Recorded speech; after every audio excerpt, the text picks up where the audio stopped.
Hello and welcome to another episode of Professional Book Girl. My name is Kayla and I read a ton of books so that I can recommend the best to you, and that is what we are doing today. I just want to say, you guys might not be able to tell because my voice actually sounds pretty normal right now.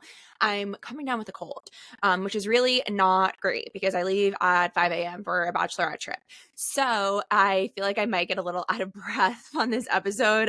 Just please bear with me with that. Also, if you are watching on Spotify or YouTube, because there is video for the show, I fully have like conditioner in my hair. I'm about to take an everything shower after this so I could do my hair fresh for my bachelorette trip. I'm going, not my bachelorette trip because I'm obviously not getting married, but I am going to Austin, which this episode airs the day I'll already be back. But so you probably saw on Cared What Stories that I was in Austin, Texas this weekend. So yes, that is just a little public health announcement basically, but we do have a few announcements. There's a new announcement this week, so I'll do that one last because it's the most exciting one. Our book club pick for February is The Frozen River by Ariel Lawhon. Guys, I finished reading it this morning. Oh my god, I really loved it. I will say this because I did post this on Care What. It was a slow start for me, honestly, though. I think because I was hangry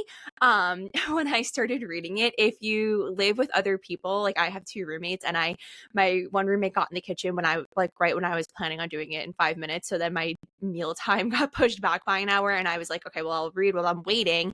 And then I was just so hungry and angry, and like, fun fact about me, you do not want to be near me when I'm hungry. Like, I am just like, I don't like who I am when I'm hungry. So I was reading this book when I was just like hangry, so I wasn't really feeling it. But then I ate, and then I picked it back up, and I could not put it down. I stayed up so late last night reading it, which I always stay up late reading. So I feel like maybe that statement doesn't mean as much as it does when other people say it. But last night I planned on going to bed early because I'm trying to get myself on track to go to bed early tonight because I have to wake up at 5 a.m. to go to the airport. And like, my usual bedtime lately is like 1:32, and that is just not going to cut it because I don't like who I am when I'm tired. So tomorrow is just like, what's about to happen tomorrow is in the past for you guys, but like, and I doubt anybody, I know for a fact no one that is going on this trip is listening to the show. They should be warned though, because I'm going to be unwell, because I feel like I'm getting sick and I'm going to be so tired. But anyway, I was trying to go to bed early last night so I could like get out of my going to bed at 2 a.m. thing that I've been doing lately, but I couldn't stop reading this book. And then I woke up today and picked it up again right away. I loved it so much. So the book club episode will be out on Leap Day, February 29th. Every time I say that, I say Leap Day, I feel like it's just an exciting thing to say, If you want to have your thoughts in the episode, like we did at the end of the Tomorrow episode, you can submit them to professionalbookgirlpod@gmail.com by, I've been saying the 25th and the 26th. So either the 25th or the 26th. I'm going to sit down to record the episode on the 27th. So as long as you have them to me before the 27th, I have seen so many of you already reading it. I know a lot of people read it before I picked it as a book club pick, but I know so many people picked it up to read this month, which is really exciting. I'm happy that everybody seems to be enjoying the book club because I am too. So cannot wait I took notes. I can't wait to tell you about that book and how much I loved it. Our typical little housekeeping, you can buy all the books that I talk about at the bookshop.org page, bookshop.org/professionalbookgirl. I think it's Professional Book Girl Pod. Please make sure you're following, subscribe, whatever you have to do on whatever podcast platform you are listening on, and follow me on Instagram at @caredwhat, and follow the show at Professional Book Girl. Time for the exciting major announcement.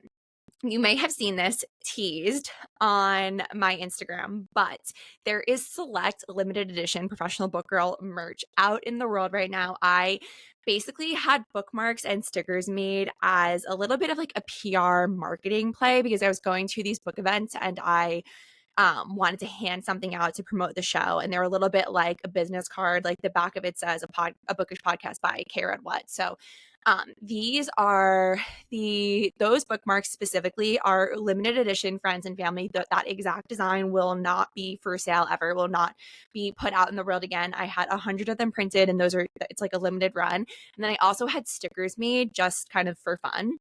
And I want to do Professional Book Girl merch. That is something since the beginning. Obviously I'm a little biased, but I think the aesthetics and the designs and everything are so cute and would lend itself really well to like fun, cute, chic merch. I'm just not there yet. Personally, I've been thinking about the best way to do it, but my life has been really insane in February. We'll talk about this more. I think it's next week's episode when I do my February wrap up, but this was just like a really crazy month for me. So I didn't have time beyond doing this. Like, I'm giving these away run. I need to figure out how I'm going to be able to sell merch, but that is definitely like, I am thinking about it.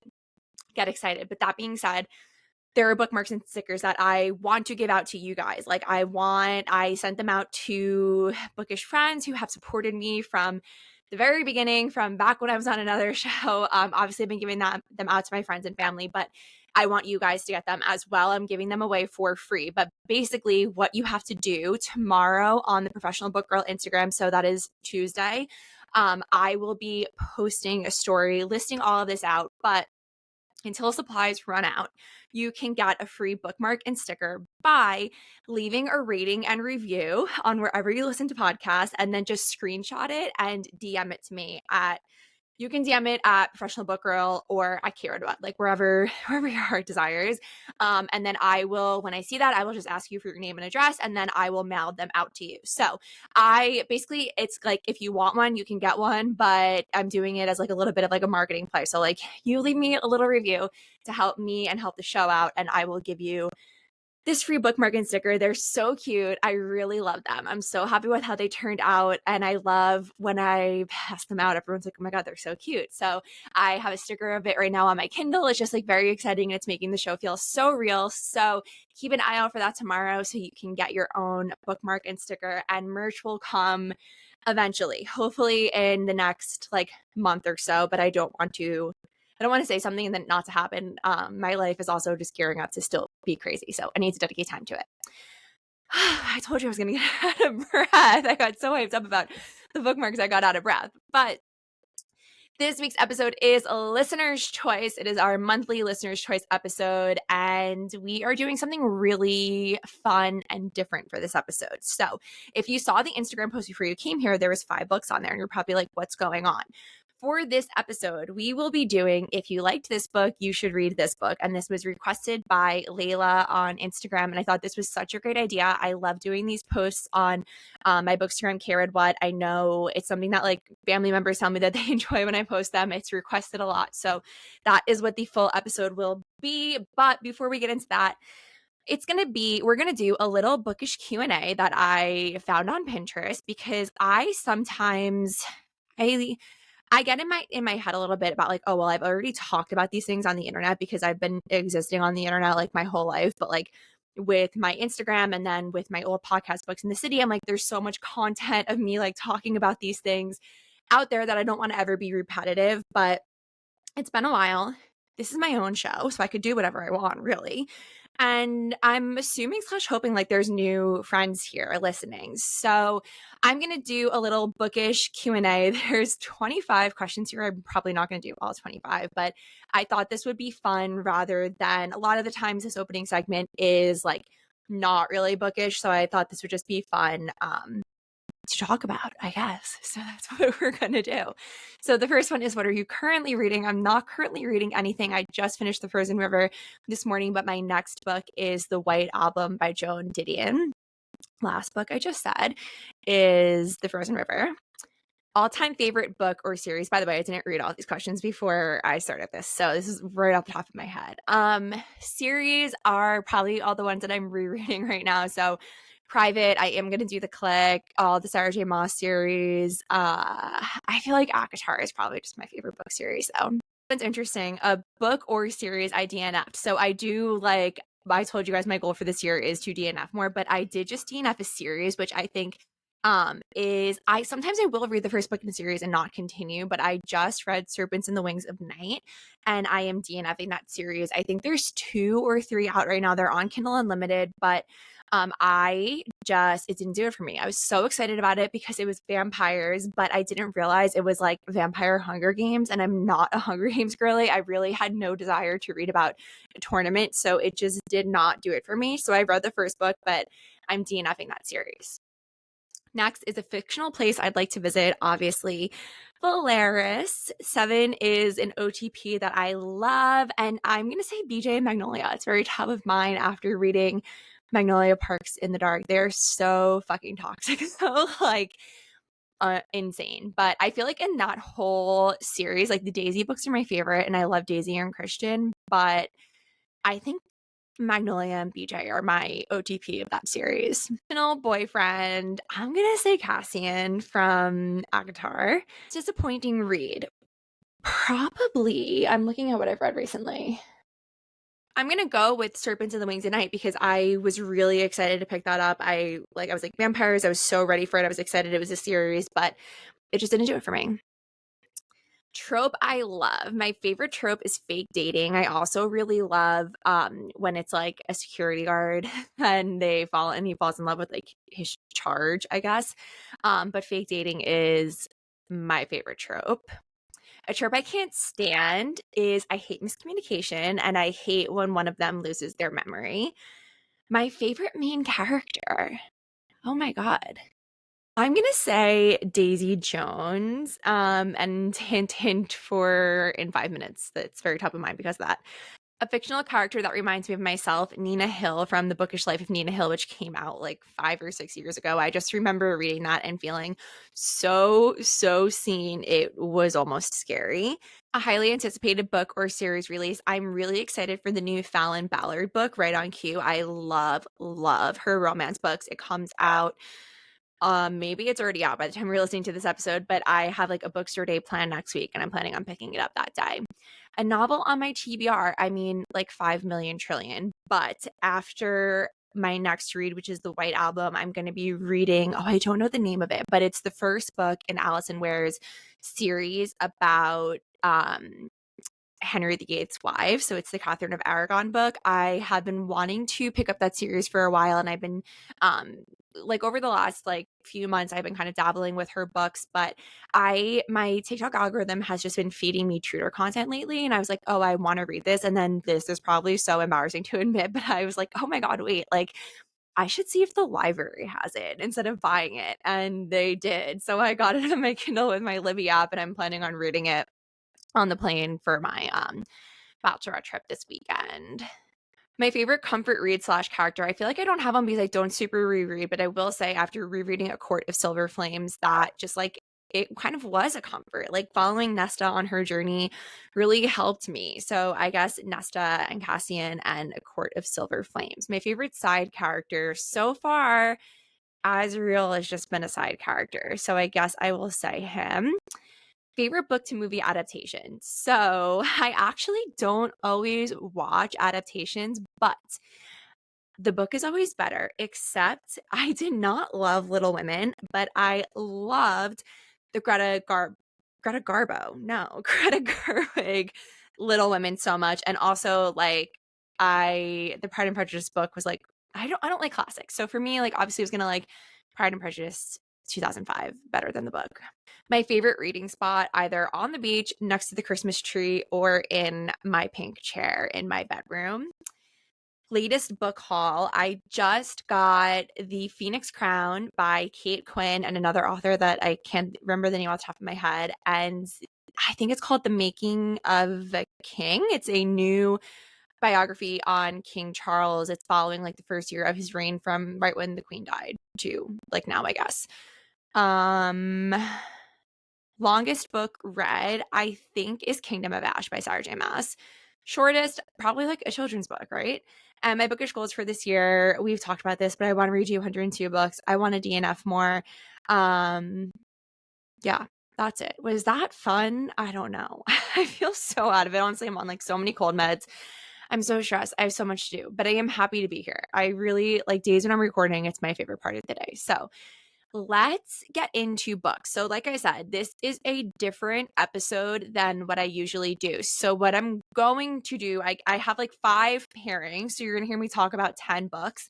And I guess we're just going to see how it goes once I start talking.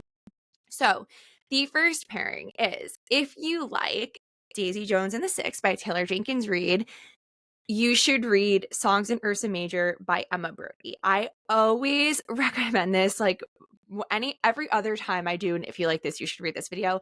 I do this because look, I loved Daisy Jones and the Six, but Songs in Ursa Major, what the heck? I sounded so Long Island just now. Songs in Ursa Major is like right up there, if not slightly higher. I just love that book so fucking much. So if you live under a rock, Daisy Jones and the Six is about a fictional band called Daisy Jones and the Six. There was this band, the Six. There was this girl, Daisy Jones, and the label put them together, and they became like the biggest thing in the 70s. It is a 70s rock band. And one day they had the show in Chicago, and that was it. They were like, they never performed again. They were at the height of their fame and their career. And when we get to the book, it is told in interview format. So it's like a bunch of years later, and all the members of the band are talking about their time as a part of Daisy Jones and the Sixth. The way that it's written is so unique. I loved it so much. I don't do audiobooks, but I've heard that it is great on audio.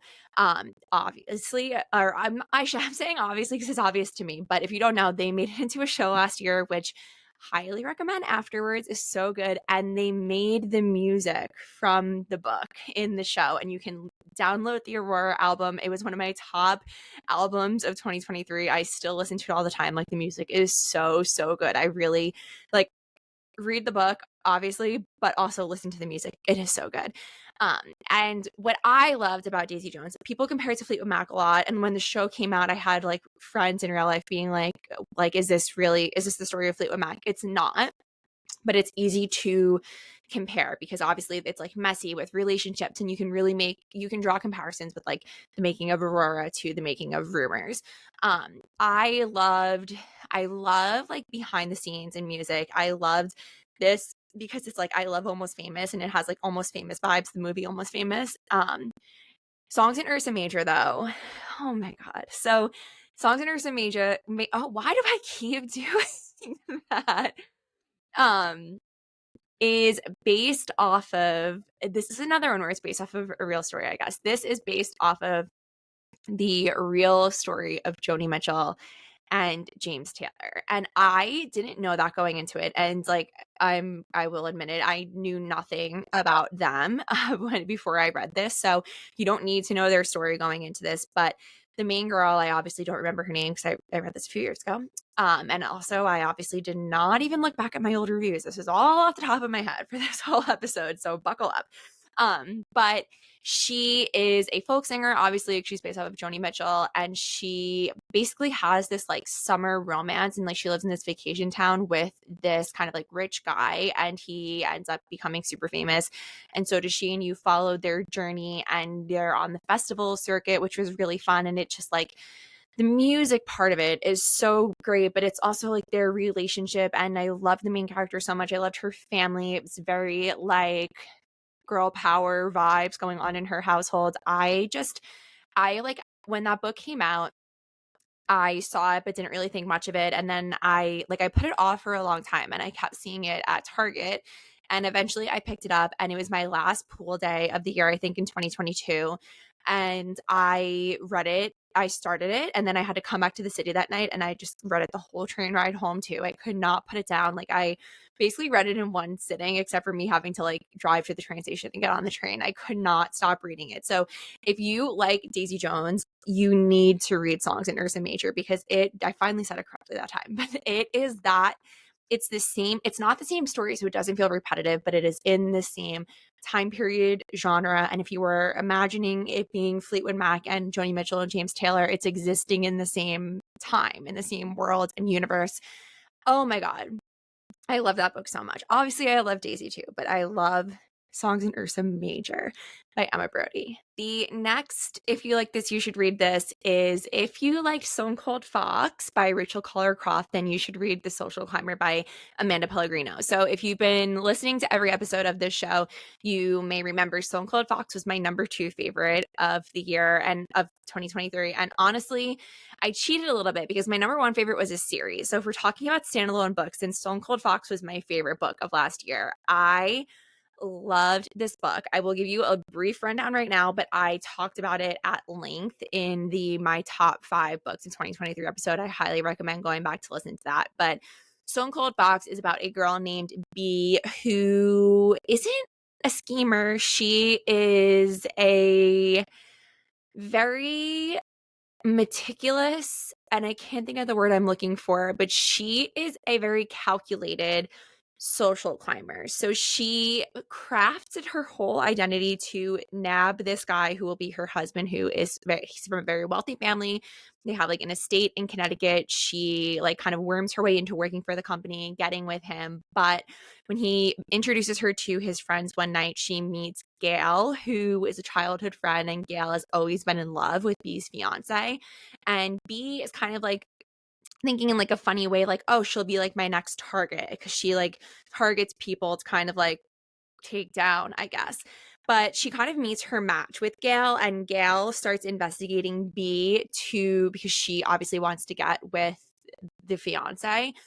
So we are watching B as her plans are coming to fruition. She's engaged, they're planning the wedding, and at every step of the way, Gail and B's past are chasing her. But we learn how B became the way she was because there are flashbacks interspersed throughout where we follow B's childhood, where her mom was the real con artist schemer, and she would just marry these different men, take all of their money, and B, as a child, was taught to take on these different identities. She actually doesn't even know what her real name is because every new husband the mom got, she would give her daughter a new identity and a new name. And it is so fucked up, but it is so, so interesting, especially if you read a lot of thrillers, because you see why B is the way that she is because you saw her whole childhood. You saw the way her mom treated her and kind of trained her to be like this. In a weird way, B is like her mom, but she's better. Like she's not trying to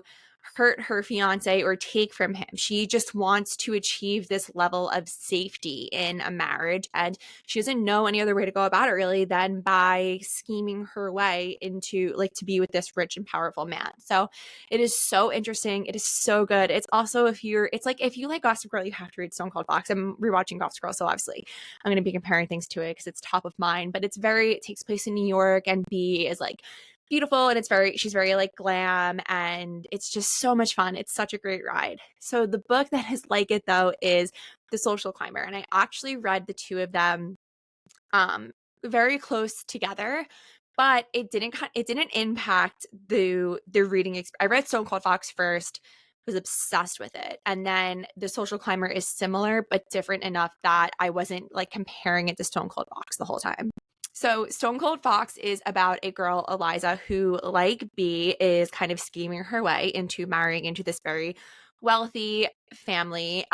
Both families are kind of like the elite in New York society, but both families meaning in both books. And with Eliza, though, she is much more calculated than B, which feels weird to say because B, like nothing gets past her, but Eliza is on a mission that maybe isn't as pure as B's is in Stone Cold Fox. So Eliza is kind of, I don't want to spoil anything, but this one reads a bit more like a thriller, I will say. And just like Stone Cold Fox, there are flashbacks to our main girl's past. So Eliza, we meet her. We learn that she grew up in a very religious family. She is like they're evangelicals, and she goes to an evangelical Christian college. And that was so interesting to read about. I have publicly stated many a time, I am not a religious person, but I was raised Catholic. So I was like very casually Catholic though. Like I'm confirmed and all that stuff, but like never had like a strong relationship with the church. Although fun fact, I didn't tell you guys about this, but my uncle passed away in February, which is part of why my month was so crazy. And I spoke at the funeral in the church, and it was so wild because we like got there and I just sat down, and then I opened the show. Basically, I was the opening act, and sat down. My coat is still on, and they called me up. So I'm like, oh my god! But it was good because I didn't have time to be anxious. But I got up there and I did my reading and whatever. It was very nice. But why was I talking about that? I guess because part of my reading was from the book of Ecclesiastes, which I got a printout of the reading I had to do and was freaking out because Ecclesiastes is not spelled how it sounds. And I literally the night before was up all night, like, oh my God, I cannot fuck it up on the first sentence of this reading. Like, my aunt asked me to read this at her husband's funeral. Like, I have to nail it. So I was up all night just saying Ecclesiastes in my head over and over. And I got up on the podium and I said it correctly. And then there was like a song, and then one of my cousins gave a reading, and then the priest starts. And he started off the sermon at my uncle's funeral, giving me a shout out for correctly pronouncing Ecclesiastes. And it was like a funny, and it was like a little like comedic break in the sad day. But I felt so proud and so holy for pronouncing Ecclesiastes correctly. So that is the extent of my religious life. But anyway, so because of that though, because I've never growing up Catholic and then not like being super into it, I find it very interesting when people, specifically evangelicals, like that whole world is very interesting to me for many a reason that I'm not going to elaborate on fully. So reading about her at an evangelical Christian college was super interesting. Like, it is so strict. The rules are insane, but something happens when she is in college that is a direct correlation to what is going on as she is planning on marrying this man. And I cannot say much more, but I loved both of these books. I did like Stone Cold Fox more. I think because I liked B more. I liked that the psychology of it, given like the stuff with her mom, was so interesting to me. But I also love The Social Climber, and maybe I would have liked The Social Climber more if I hadn't just been so blown away by Stone Cold Fox. If you haven't read either of these books, I highly recommend both of them. I would space them out by like 6 months maybe, so that way you don't have details like super fresh, so you're not comparing one to the other. But they're both so great. I really enjoyed both of them. That is Stone Cold Fox by Rachel Koller Croft and The Social Climber by Amanda Pellegrino. Okay, next, if you liked Before We Were Yours by Lisa Wingate, then you should read The Orphan Train by Christina Baker Kline. These are two historical fiction books that I read forever ago and think about all the time, specifically Before We Were Yours. This is both of them actually are some of my all-time favorite historical fiction books, but well, they're both about like really fucked up real life things that happen to kids throughout history, honestly, which is maybe why they're paired together. But okay, Before We Were Yours is about the real life. What would you call them? So basically, in real life, in like the 20s and 30s, there is this woman named Georgia Tan who is a monster and we hate her. And she was running orphanages in Tennessee. What she was actually doing, though, was running a black market scheme where she would sell children. So she had people working for her, politicians were under her thumb, hospital workers, everything. Like, it is so fucked up. This is a real thing that happened. She would, or like her people, they would kidnap poor children, like children from poor families. And if a mom was like giving birth in the hospital and she was poor, they would tell her baby died and never let her see her. But actually, the baby was alive and healthy, and they would sell them. And it is so fucked up and it is so crazy. And it's real that it happened. And actually, I was talking about wrestling so much when I was obsessed with the Iron Claw, but Ric Flair, the wrestler, was one of these kids. He like came out of recently, a few years, talking about it. And he said the same thing, that a lot of these children have said they actually went on to have better, not all of them, because so many kids were abused and there are parts of this book that are very hard to read, but a lot of these victims went on to have better lives than what they would have had because they grew from such poor families. And they were sold to wealthy families. Like, there are famous Hollywood actors of the time who were adopting kids through Georgia Tan. Like Ric Flair went on to have a better life than what he would have had. So it's really interesting how a lot of the victims have very conflicted feelings about it because they realize that their lives, maybe they would have been much different in a negative way if they stayed with their birth families. But it is still so insane and so fucked up. So I picked this book up, oh my God, when was it? Probably like 2018, I think. I was in Denver and I was at the main bookstore there. I think it's called The Tatted Cover. and this book had just come out, and I kept seeing it in the store, and I read the back of it, and like I wasn't super like, now if I read it I'd be like, oh my god, yeah, that's a book I would read. But at the time I was like, I don't know if this book is for me. I was really just getting heavily back into reading, and I kept walking around the store, and it just kept like calling out to me. So I picked it up. I didn't start on the plane, actually, because on the plane I was finishing Dark Places by Gillian Flynn, and I could not put it down, to the point where my dad picked us up from the airport and I was like using my phone as a flashlight to keep reading it in the car. But when I got back, I picked this book up. And basically in this book, this girl, I think her dad is like a local politician, and she's like doing a visit at like an old person's home, and this woman says to her like, she like thinks that she's like her sister or something, and this leads her down a rabbit hole to start researching her grandmother and her life. And she finds out that her grandmother was like a victim of this. And then we go back in time, and it's following the oldest sister in this family, and we see them when they're living with their real parents, and kind of all of the events, and you learn what happens. There's like 5 kids maybe to each of them. It is brutal. It is so upsetting, but it is so like, it's so crazy as you're reading it, because you're like, this happened. Like, and when I was reading this book, I didn't realize that this was a real thing that happened until I got to the author's note. And I was like, what the fuck? Like, how? It's crazy. It's so crazy. It is just, it pulls at all of your heartstrings. It is a book about siblings and resiliency and family and love, and then also this crazy real life thing that happened.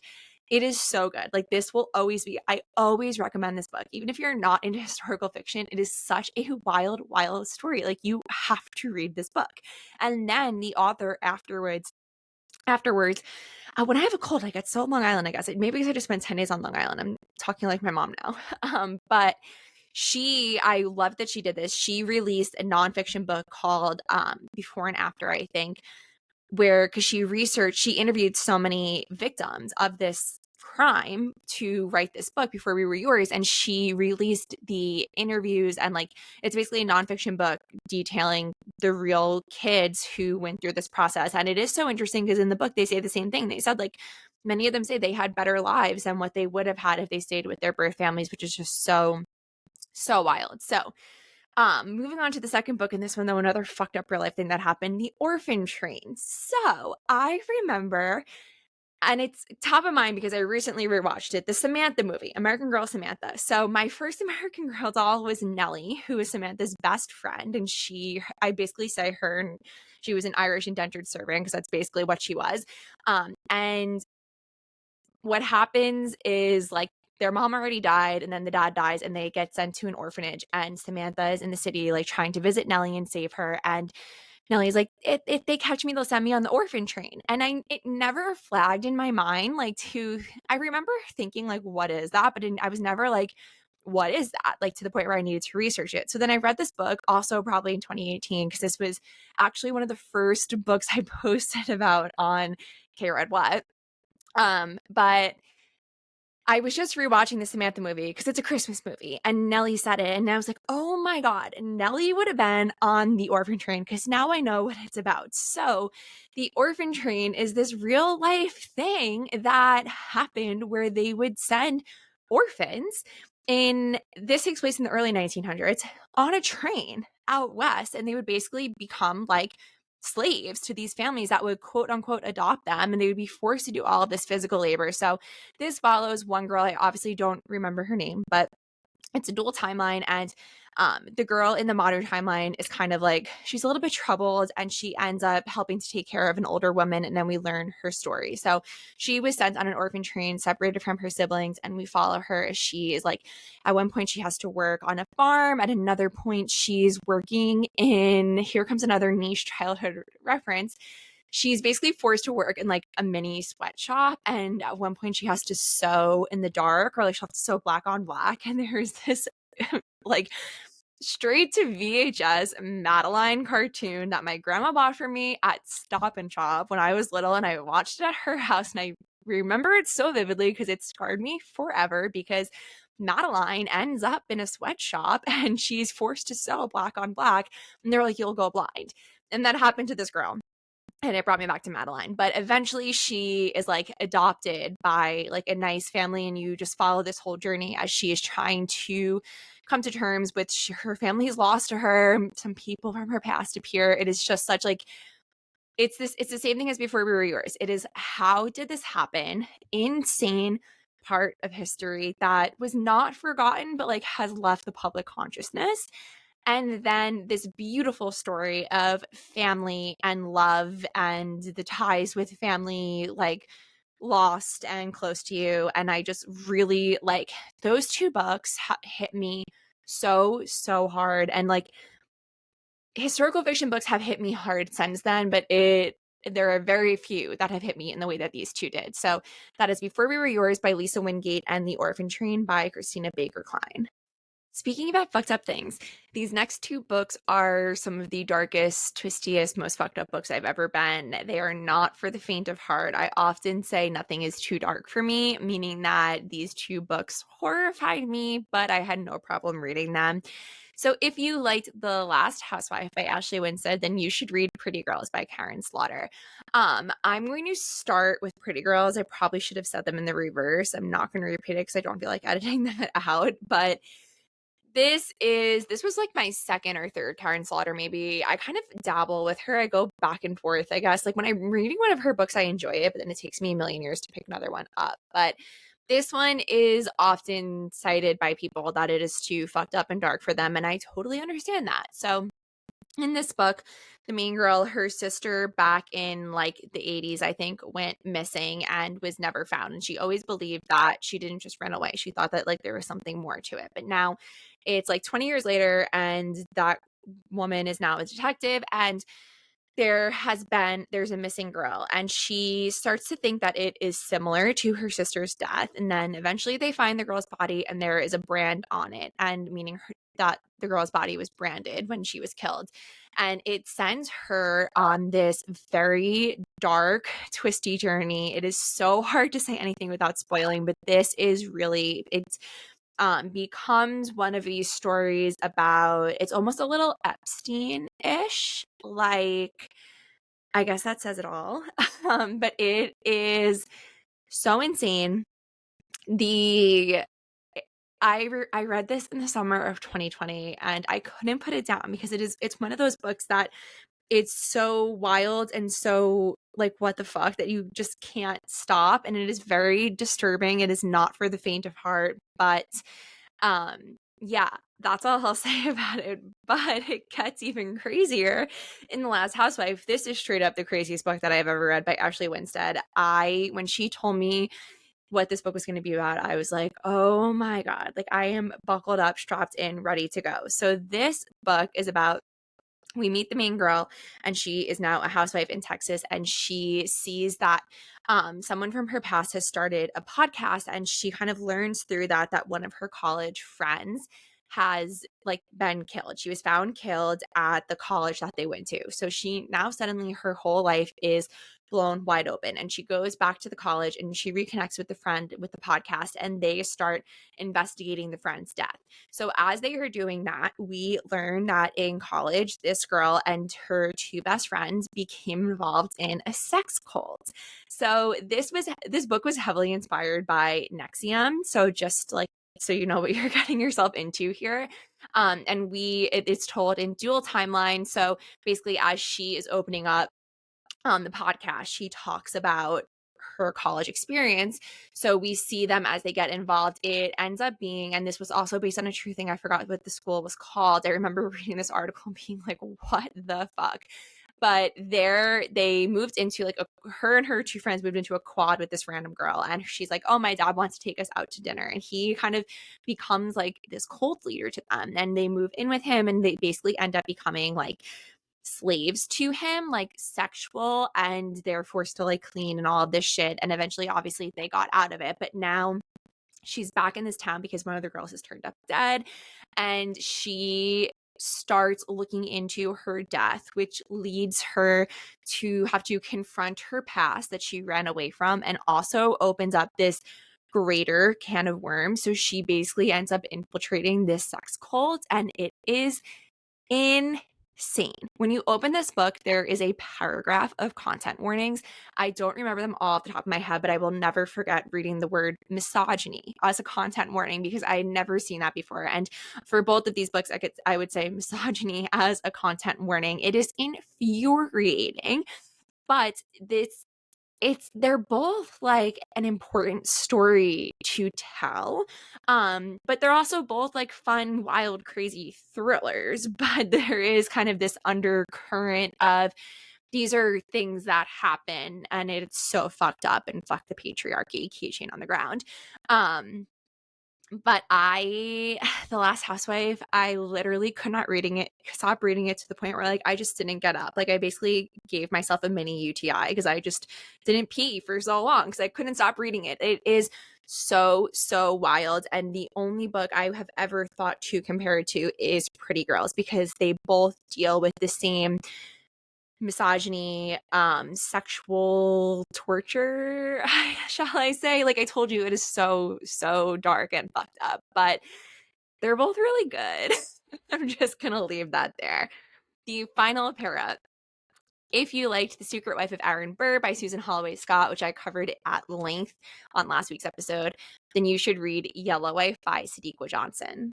I'm just going to do a very brief overview of The Secret Life of Aaron Burr in case you didn't listen to last week's episode, but that is the story of Mary Emmons, who was a real woman who did secretly marry Aaron Burr. She was born in India, where she was sold into slavery as a child, and her mistress there kind of kept her as like a pet. And then when the family moves to the Caribbean, she's suddenly on a cotton plantation and she becomes a house slave. But then she is bought by Theodosia Burr's first husband, the one that was the loyalist, to be kind of like a gift for Theodosia, and she becomes Theodosia's lady's maid, and she is there as Theodosia courts Aaron, and eventually Aaron develops sexual feelings for her, and she is kind of forced into this relationship because she is a slave and not able to consent. And you follow her whole life. It takes place pre-Revolutionary War, during the Revolution, and after. It is very fascinating. It is very hard to read. It is an important story to be told. It is a shame that Aaron Burr's had this giant resurgence because of Hamilton, and Mary has been no part of that publicly. So it is important for us to remember her and her story. In the same vein, The Yellowwife is another story of slavery. So the main girl is Phoebe, and she lives on a plantation. I want to say it was in like Virginia or something. It was in a more northern state. And basically her biological father is the plantation owner, and he always acknowledged that. And she grew up with the promise that when she turned 18, she would be freed. And her father kind of, I mean, look, he didn't take care of her, obviously, because she was a slave to him, but he taught her how to read and write, and she was like treated differently than everybody else. Like he acknowledged her as his daughter, but she ends up being sold before she turns 18, and her whole life is kind of like turned on its head, and she ends up at this kind of I forgot what the exact term for it is, but it basically is this like halfway house / jail for slaves in transit before they were going to auction. I had never heard of them before reading this book. And she catches the attention of the master of that place, and he forces her to become his mistress, and then she becomes his yellow wife, which is another thing that I didn't know. So because her father was white, she is very light skinned, and she was this man's slave, but acted as his wife, and they had kids together who he just treated like his normal kids. And a few of them ended up like going on to pass as white and have like very different lives than what Phoebe did, but he treats her as his wife to the point where like she's a hostess, and but she can't like leave the house. Like, it's so crazy, and it is so fucked up, and it's just insane. And it's crazy that this stuff actually happened, and that I never knew about it, that we don't talk about these things. I did not learn about this in school.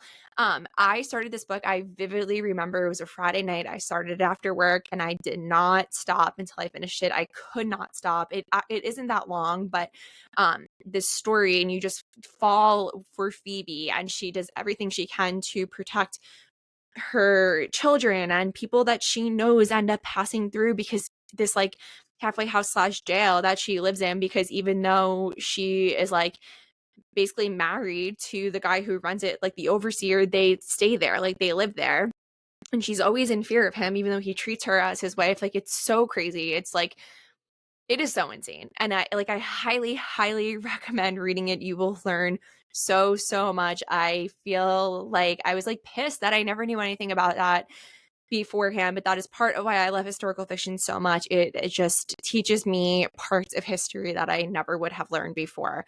That is Yellow Wife by Sadeqa Johnson and The Secret Wife of Aaron Burr by Susan Holloway Scott.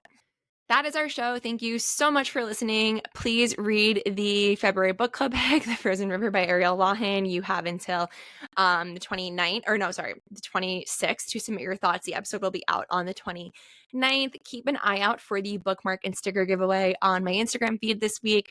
Please make sure you're following, subscribe, whatever you have to do on whatever podcast platform you are listening on. Follow me on Instagram at KRedWhat. Follow the show at Professional Book Girl. And I think that is it. Happy reading.